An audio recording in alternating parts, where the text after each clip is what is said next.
ಇರೋದೊಂದ್ ಜೀರ್ಣ, ಹಿಂದೇನಾಯ್ತು ನೆನ್ಪಿಲ್ಲ, ಮುಂದೇನಾಗುತ್ತೋ ಗೊತ್ತಿಲ್ಲ. ನಾವ್ ಏನ್ ತಿಂತೀವಿ, ಎಲ್ ಮಲಗ್ತೀವಿ ಎಲ್ಲ ಬರ್ದ್ಬಿಟ್ಟಿದ್ದಾನೆ. ವಿಧಿ ನಮ್ದೇನಿಲ್ಲ. ಜೀರ್ಣನ ಹಾಗೆ ಕಳಿಬಾರ್ದು, ಅದು ಬರೋ ಪ್ರತಿ ಕ್ಷಣನ ಅನುಭವಿಸ್ಬೇಕು. ಅಂದೇ ಹೇಳ್ತೀನಿ, ಹೊಟ್ಟೆ ತುಂಬಿದವನ್ಗೆ ಊಟ ಹಾಕೋದ್ರಲ್ಲಿ ಹೆಚ್ಚಿನ ಅರ್ಥ ಇಲ್ಲ.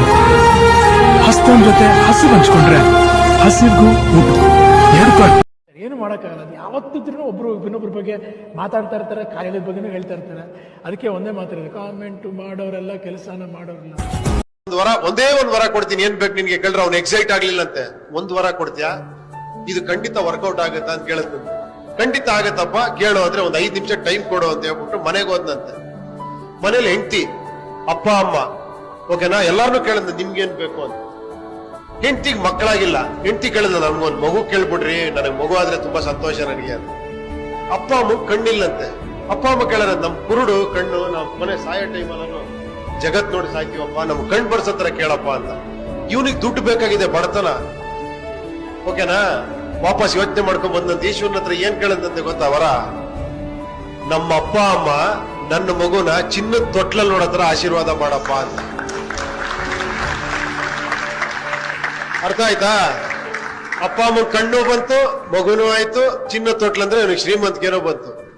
ಅದಕ್ಕೆ ವಿಚಾರಗಳಿಗೆ ಬೆಲೆ ಕೊಡೋ ದೇಶ ಯಾವತ್ತೂ ಚೆನ್ನಾಗಿರುತ್ತೆ. ಕೆಟ್ಟದಂತೂ ಮಾಡಕ್ ಹೋಗೋದು, ನಿಮ್ಗೆ ಒಳ್ಳೇದ್ ಮಾಡಕ್ ಆಗ್ಲಿಲ್ಲ ಬಿಟ್ಬಿಡಿ, ಕೆಟ್ಟದಂತೂ ಮಾಡಕ್ ಹೋಗೋದು.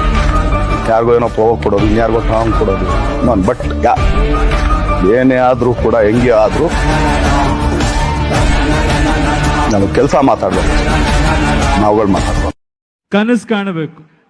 ಫಸ್ಟ್ ಥಿಂಗ್ ಹೇಳ್ತೀನಿ, ಹೆದರ್ಕೋಬೇಡಿ. ಸೊಸೈಟಿಲಿ ಹೆದರಿಸೋರು ತುಂಬಾ ಜನ ಇರ್ತಾರೆ.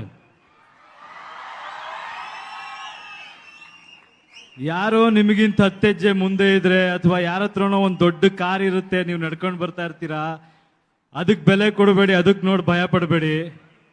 ಯಾರೋ ತುಂಬಾ ಇನ್ಫ್ಲೂಯೆನ್ಸ್ ಇಟ್ಕೊಂಡು ಲೈಫಲ್ಲಿ ಎಲ್ಲೋ ನಿಂತಿದ್ದಾರೆ, ಅವ್ರ ತರ ನಾವ್ ಇರಕ್ಕಾಗತ್ತಾ ಅಂತ ಯೋಚನೆ ಮಾಡಬೇಡಿ. ನೀವೆಲ್ಲ ಫ್ರೆಂಡ್ಸ್.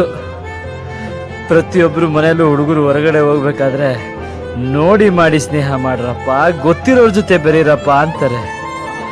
ಗೊತ್ತಿರೋ ನೀವುಗಳೇ ಹಿಂಗ್ ಮಾಡ್ಬಿಟ್ರೆ ಇನ್ಯಾರ ಜೊತೆ ಎಲ್ಲ ಫ್ರೆಂಡ್ಶಿಪ್ ಮಾಡೋದು? ಒಳಗೊಂದು ಹೊರಗೊಂದು ಇಟ್ಕೊಂಡು ಬಾಯಿ ತುಂಬಾ ಅಣ್ತಮ್ಮ ಅಣ್ತಮ್ಮ ಅಂತ ಕರೆಯೋ ನಿಮ್ಗಳ ಜೊತೆ ಹೆಂಗ್ರಲ್ಲ ಊಟ ಮಾಡೋದು?